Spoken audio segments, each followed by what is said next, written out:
Good evening विद्यार्थियों। जैसा कि आप सबको पता है कि एग्ज़ाम का टाइम स्टार्ट हो चुका है। आने वाले 10 दिनों में हर एक बोर्ड्स की परीक्षाएं शुरू होने वाली हैं। तो इस एग्ज़ाम के दौर में ये बहुत ज़रूरी है कि आप अपने अंदर अपने कॉन्फिडेंस को बनाए रखें।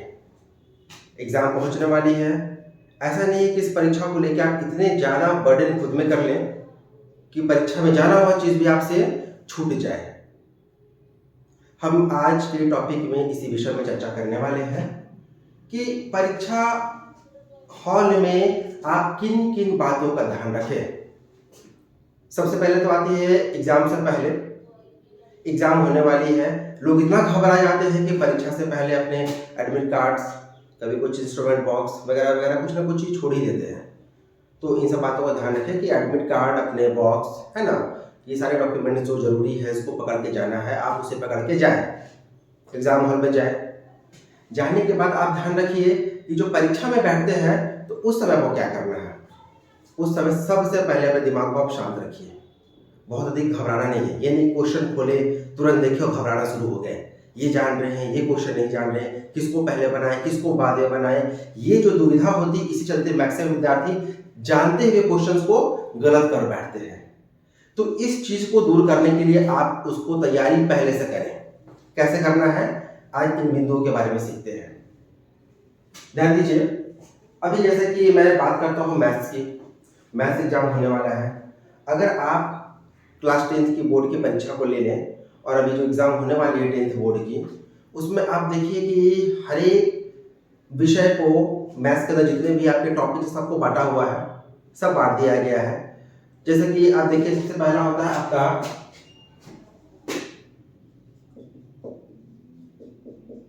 अंकगणित, ठीक है, इसे अरिथमेटिक कहते हैं। दूसरा हो गया आपका बीजगणित, इसे अलजेब्रा कहते हैं। तीसरा हो गया निर्देशांक ज्यामिति, इसे कोऑर्डिनेट ज्योमेट्री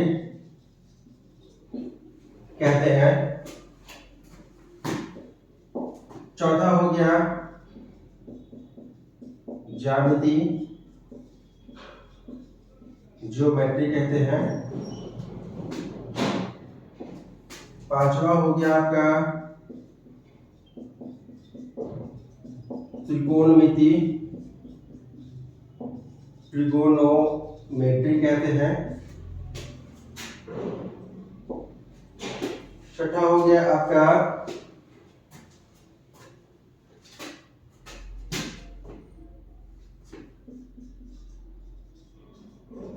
मेंसुरेशन, जिसे क्षेत्रमिति भी कहा जाता है। सातवां हो गया आपका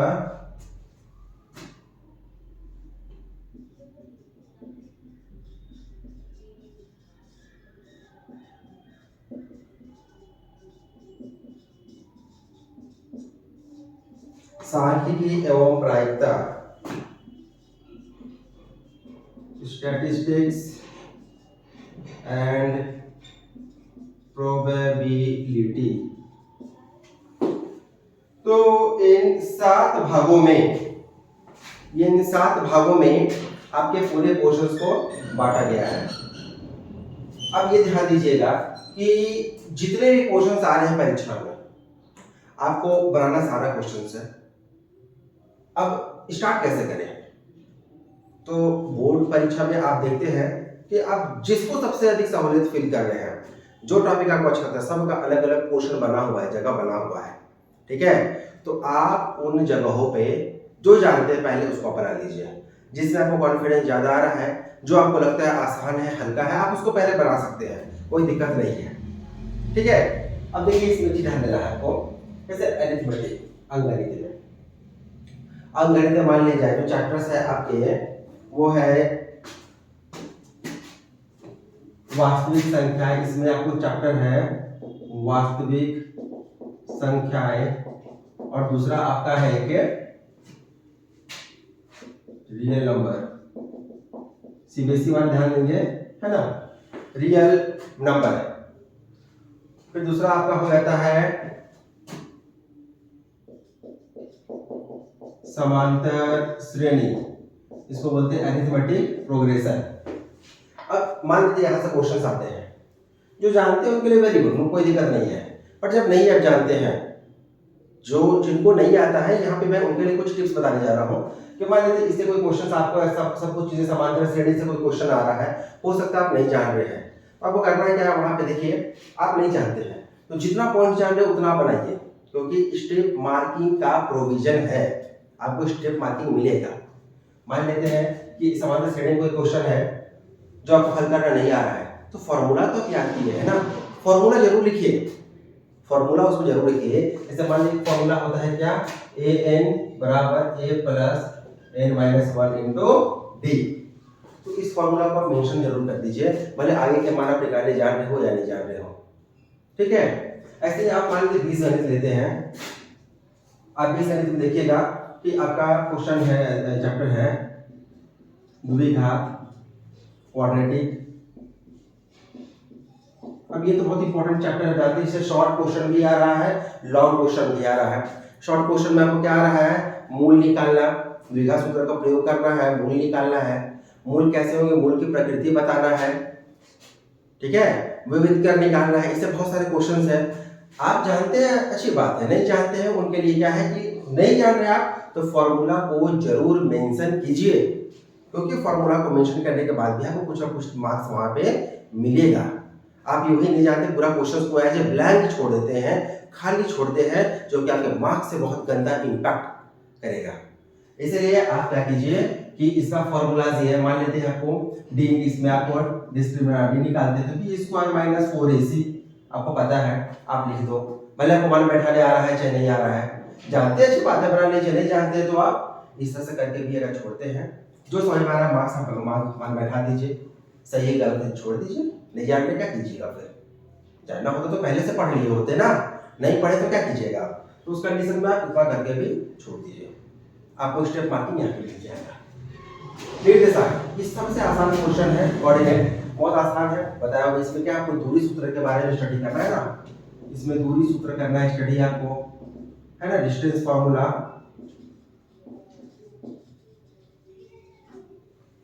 ठीक है, त्रिभुज क्षेत्रफल, एरिया ऑफ ट्रायंगल्स, ठीक है, एरिया ऑफ ट्रायंगल्स करना है आपको। फिर आप इसमें आपको सेक्शन फार्मूला यूज करना है, सेक्शन फार्मूला, विभाजन सूत्र, याद है फार्मूला, याद कर रहे हैं, x equal to mx2 plus nx1 by m plus n, y is equal to my2 plus ny1 plus m plus n। तो ये सब कुछ फार्मूलाज है जो कि आपको दिमाग में रखना ही रखना होगा। मान लेते हैं नहीं जानते, फार्मूलाज को ही मेंशन कीजिएगा, आपको पार्शियल मार्क्स मिलेगा ही मिलेगा, ठीक है। आगे इसके बाद आते हैं हम हमारा अभी ज्योमेट्री को छोड़ देते हैं, आते हैं पहले अब त्रिकोणमिति में। त्रिकोणमिति ध्यान दीजिए, ये भी मैथ्स थोड़ा सा ये पोर्शन टफ है, बिल्कुल अलग तरह का है। ऐसा क्वेश्चन पहले आप 9th क्लास में इसके बारे में स्टडी बिल्कुल नहीं किए थे, सीधा 10th है आपको नया मिला है, जो तैयारी कर लिए उनके बहुत अच्छी बात है। नहीं जानते हैं, इसमें भी कुछ बेसिक फार्मूलाज है, उसको आप याद कर लो तो कुछ ना कुछ मार्क्स आपको मिल जाएंगे, ठीक है। इन सब के बारे में डिटेल्स हम आगे वीडियोस बनाएंगे, जो सारे चैप्टर्स को सॉल्व कराएंगे तो इनके बारे में इसके बारे में बताएंगे। वैसे यहाँ पर देखिए क्षेत्रमिति है, जो मेंसुरेशन है, इसमें देखिए अभी समय कम रहा है, कम समय में कैसे स्टडी करना, मैं सिर्फ आपको अभी ये चीज बताना चाह रहा हूँ। टाइम कम है, यहाँ आपको पढ़ना है, कैसे पढ़ना है। अब देखिए क्षेत्रमिति में इसमें भी और कहीं दिमाग लगाइए। सबसे पहले आप इसमें स्टडी कर लीजिए शंकु का छिन्नक, है ना, फ्रसम ऑफ कोण, याद आ रहा है, इसे बोलते हैं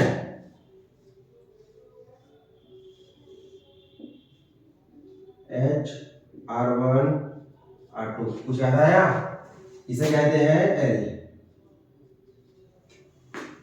ठीक है, इसे कहते हैं ये है, ये बहुत इंपॉर्टेंट है, ये क्वेश्चन आना ही आना है, बहुत इंपॉर्टेंट है। आप सेट्स उठा करके देखिए, सेट्स में एक नया क्वेश्चन इसका है ही, तो हम लोग इससे प्रोबेबली उम्मीद कर सकते हैं कि ऐसा क्वेश्चन आ सकता है, ये बड़ा इंपॉर्टेंट है। और सांख्यिकी प्राकृतिक भी बहुत आसान क्वेश्चन है सांख्यिकी।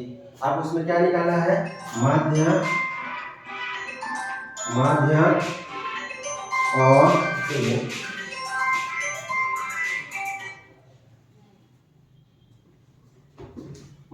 माध्यक एवं बहुलक, माध्यक एवं बहुलक, इसे क्या बोलते हैं, मीन, मीडियन एंड मोड, इसे मीन, मीडियन एंड मोड के नाम से जानते हैं। ये बहुत आसान है, सिर्फ फॉर्मूलाज बेस्ड क्वेश्चन आने वाले हैं। फॉर्मूलाज याद कीजिए, माध्य का क्या होता है, माध्य का क्या है, बहुलक का क्या है, सिर्फ फॉर्मूला याद कीजिए और क्वेश्चन सॉल्व कीजिए। यहाँ वही बात है कि अगर आपको लगता है कि नहीं हम सर याद नहीं है, हमको हम नहीं बन जाते, तो फॉर्मूलाज मेंशन कीजिए ना, जो चार्ट उसका बनता है, जैसे बारंबारता निकालते हैं, संचयी बारंबारता निकालते हैं, वो सब कर लीजिए। त्वरण देख लीजिए, बढ़ता हुआ छोटा त्वरण किसे है, कम प्रकार के त्वरण कौन है, अधिक प्रकार के त्वरण कौन है, बस 2-4 पॉइंट याद करना है, ये सारा इसका बन जाएगा क्वेश्चन। अब आइएगा प्रायिकता। ये प्रायिकता सबसे आसान है, शायद ये क्वेश्चन किसी छूटना भी नहीं चाहिए। कारण क्या है, इसमें कुछ है ही नहीं प्रायिकता में, एक फॉर्मूला याद करना है, क्या इसका प्रायिकता का फॉर्मूला क्या है, क्या है, अनुकूल परिणामों की संख्या बटे संभाव्य परिणामों की संख्या, बस इतना ही सा पॉइंट्स है और कुछ भी नहीं है इसमें, इतना ही याद करना है। किसी भी घटना की प्रायिकता क्या होगी, ये फॉर्मूला में बैठा देना है, समझ में आ रहा है, बस इतना ही आपका मैथ्स है, पूरा इतना ही मैथ्स है। 7 जानते छोड़ दीजिए, थोड़ा सा बड़ा पोर्शन है मैथ्स का, जिसे मैं अगले वीडियोस में इसको बनाऊंगा, इसके क्वेश्चंस को सॉल्व कराऊंगा, क्या इंपॉर्टेंट है वो बताऊंगा, साथ ही इसमें एक रचना मिस है, वो रचना भी जो रचना है उसको मैं करा दूंगा। तो आप देखिए पूरे 10 मिनट में समझिए लगभग पूरा मैथ्स ही कंप्लीट है। अब आपको यहाँ चैप्टर से स्टडी करना है कि कौन कौन सा क्वेश्चंस मेरे लिए इंपॉर्टेंट होता है, तो वो भी क्वेश्चंस को मैं कराऊंगा आगे वीडियोस में, हर एक चैप्टर से लेकर के कौन कौन इंपॉर्टेंट है, किनके आने की संभावनाएं ज्यादा है, वो हर एक क्वेश्चंस को कराऊंगा। क्लियर हो रहा है, समझ में आ रहा है, ठीक है, नोट करिए इसको।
अब देखिए यहाँ पे कुछ sample set of the examination है, जो प्री बोर्ड में आए हुए एग्जाम है, इसके बारे में हम लोग कुछ एनालिसिस करेंगे।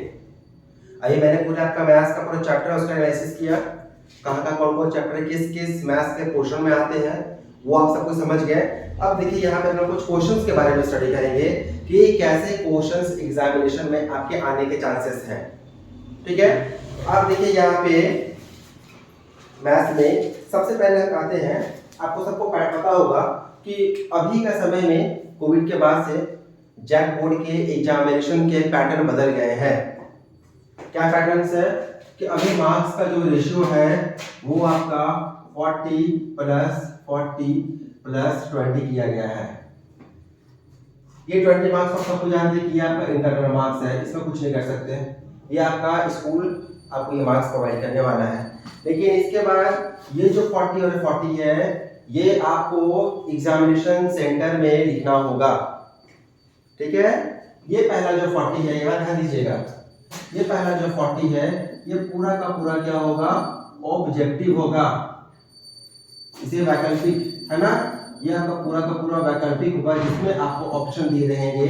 ये एग्जाम होगा आपके ओएमआर शीट में, ये आपके ओएमआर शीट में होगा, जहां कि आपको क्या करना होगा, बबलिंग करना होगा।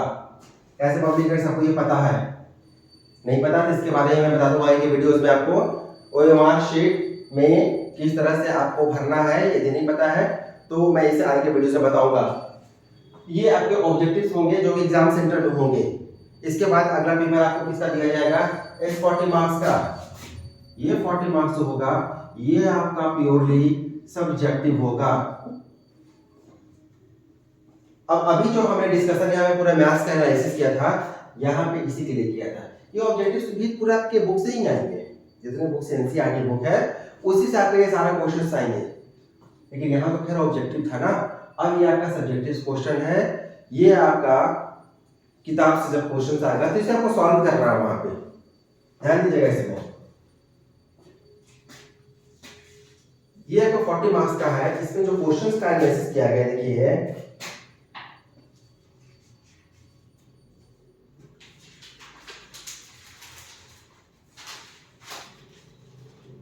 इसमें ध्यान दीजिए, क्वेश्चन नंबर 1 से लेके क्वेश्चन नंबर 7 तक, इसमें से कोई 5 क्वेश्चन ही आपको सॉल्व करने हैं। 1 to 7 तक रहेगा, इसमें कोई 5 क्वेश्चन ही आपको सॉल्व करने हैं। क्वेश्चन नंबर 8 से लेके क्वेश्चन नंबर 14 तक रहेगा, इसमें भी आपको कोई 5 क्वेश्चन ही सॉल्व करने हैं। ये रहेगा 5 into 2 10 मार्क्स का, ये 5 into 3 15 मार्क्स का।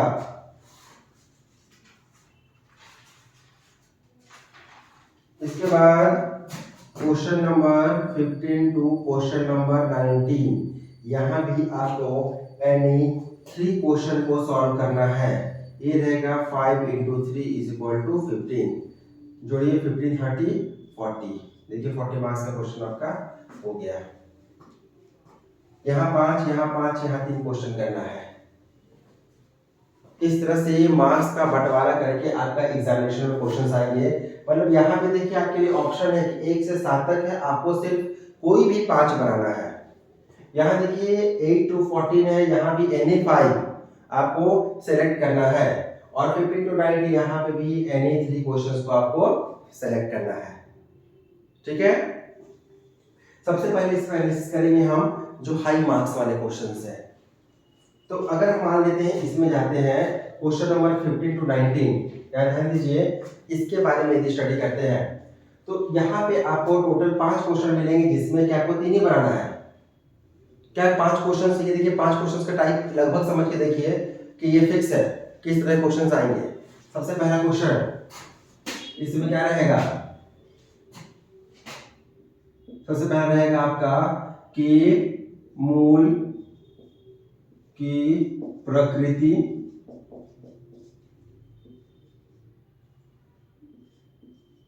मूल, ठीक है, और इसमें एक और क्या होता है निकालने के लिए, विविक्तर। विविक्तर पहले ही रहेगा, विविक्तर इसे बोलते हैं डिस्क्रिमिनांट। मूल की प्रकृति, नेचर ऑफ रूट्स, मूल आर डबल रूट्स। सबसे पहला क्वेश्चन यही रहेगा, दिया गया द्विघात समीकरण का विविध कर मूल की प्रकृति और मूल ज्ञात करना है। क्लियर है? The question is for the given quadratic equation, you have to find out the discriminant, nature of roots and roots.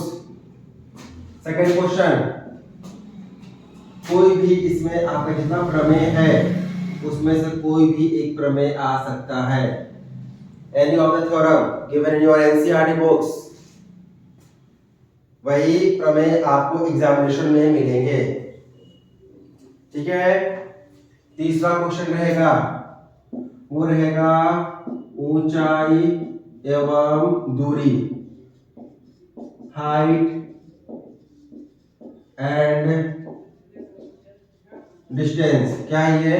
Height and distance से क्वेश्चन रहेगा। चौथा क्वेश्चन चिन्हक से, अभी अभी मैंने कहा था ना कि चिन्हक से आना ही आना है, प्रश्न से क्वेश्चन आना ही आना है। पांचवा माध्य रहेगा या माध्यक रहेगा या बहुलक, mean, median and mode. Mean, median and mode, यहां से आपके क्वेश्चंस रहेंगे। क्लियर है? तो ये 5 आपके टाइप से, ये सीरियल नंबर आपका यहाँ से 15 से स्टार्ट होगा। ये 15 अगर होगा तो ये 16 हो जाएगा, 17, 18, 19, ये आपका सीरियल नंबर रहेगा। अब देखिए इसमें से आपको कोई भी 3 क्वेश्चंस को सॉल्व करना है, एनी 3। तो मैं समझता हूँ सबसे आसान ये क्वेश्चंस, जो एवरेज स्टूडेंट्स भी है, बिलो एवरेज भी है, वो भी इसको बहुत इजी बना सकते हैं। यदि इसमें दिक्कत है तो मैं बोला इसके बाद की वीडियोस में मैं इस सबको सॉल्व करके बताऊंगा, ताकि आप सब बहुत कम समय में एग्जामिनेशन तैयारी कर सकें। कम से कम समय में मैथ्स की तैयारी बढ़िया हो, यही मेरा उद्देश्य है। ये प्रमेय मान लेते हैं, इससे बहुत लोगों को दिक्कत होता है प्रमेय, हम चाहे तो उसको ओवरलुक भी कर सकते हैं। वैसे भी हमारे पास ऑप्शंस है यहाँ, ऊंचाई और दूरी में हो सकता है कि बहुतों को इसमें भी दिक्कत हो सकता है। जैसे लोगों को देखा जा रहा है कि ऊंचाई दूरी भी लोगों को समझने में दिक्कत होता है, क्वेश्चंस बड़े रहते हैं, फिगर बनाने में दिक्कत होता है, तो मान लेते इसको भी हम ओवरलुक कर सकते हैं। क्या बचा आपका ये चिन्हक? ये भी सबसे आसान क्वेश्चन है। इसमें केवल 3 फॉर्मूला से काम करते हैं चिन्हक में, एक वक्र पृष्ठ, दूसरा संपूर्ण पृष्ठ, तीसरा आयतन। इन्हीं 3 फॉर्मूलाज में आपका ये क्वेश्चन बन जाएगा। जितने भी चिन्ह के प्रश्न रहेंगे ये 3 फॉर्मूलाज में बनेंगे। और 5वां है आपका माध्य, माध्यक एवं बहुलक। देखो आप 1 2 3 हो गए 3 क्वेश्चंस। अब आप देखो ये 3 क्वेश्चन अगर आपने सही कर लिया तो आप आराम से समझो कि 15 मार्क्स आपका यहां से आ गया। ठीक है, मैंने अभी शॉर्ट क्वेश्चंस के बारे में नहीं बताया है, इसके बारे में तो कोई मैंने जिक्र भी नहीं किया है। और 15 मार्क्स यहां से ले आ रहे हो, सोचो। और आप इधर जितना भी 25 नंबर है, 25 नंबर में मान के चलो आगे, अगर आप एवरेज इसका 25 का आधा मान के लेते हैं हम, अप्रोक्स कि आप मान लेते हैं कि 15 यहाँ ले आते हो। फिर ये देखो 40 ऑब्जेक्टिव है, यहाँ अप्रोक्स 30 आप लोग हर एक ले आते हो। और प्रैक्टिकल में ऑन एवरेज लेकर के 18 मार्क्स जनरली आपको मिल ही जाएगा। आप देखो क्या कितने मार्क्स आते हो, 78 मार्क्स, मतलब आप 80% अप्रोक्स इजीली ले आते हो। ये मार्क्स ध्यान रखिएगा, ये मार्क्स आपको तभी आएगा जब ये लॉन्ग क्वेश्चंस को आप स्किप ना करें। लॉन्ग क्वेश्चंस को कीजिएगा तभी आ सकता है।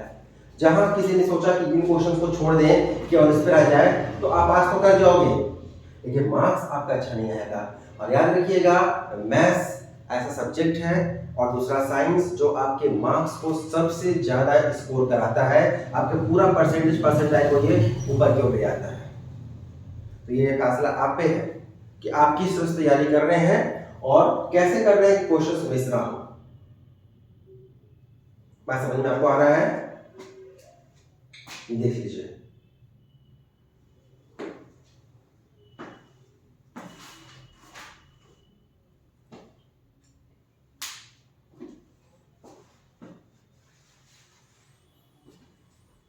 कोई दिक्कत इसमें किसी को? सारा क्लियर है ना? चलिए ठीक है, तो आज की वीडियो सिर्फ यहीं तक विद्यार्थियों। अगली कक्षा में फिर मिलते हैं और इन सब के बारे में कुछ हम स्टडी करेंगे। याद रहे टाइम कम है, हम तैयारी ऐसे ही करेंगे जैसे कि हम परीक्षा के लिए अपियर सही से हो सके, उतना ही तैयारी करना अभी हमको है। अभी तो समय है नहीं कि हम पूरा किताब को स्टडी कर सके। साल भर का कोर्स को भी एक साल में तो, एक महीने में तो 10 दिन में पूरा तो नहीं कर सकते ना। साल भर कोर्स को हाई क्रैश कोर्स की बात 10 दिन में या 5 दिन में कैसे शॉर्ट वे में भी स्टडी करें, कि आगामी आपकी परीक्षाएं जो है वो परीक्षा में आप अपना बेहतरीन योगदान दे सकें, यही मेरी शुभकामनाएं हैं। थैंक यू वेरी मच दोस्तों, फिर मिलते हैं अगले वीडियोज़ में।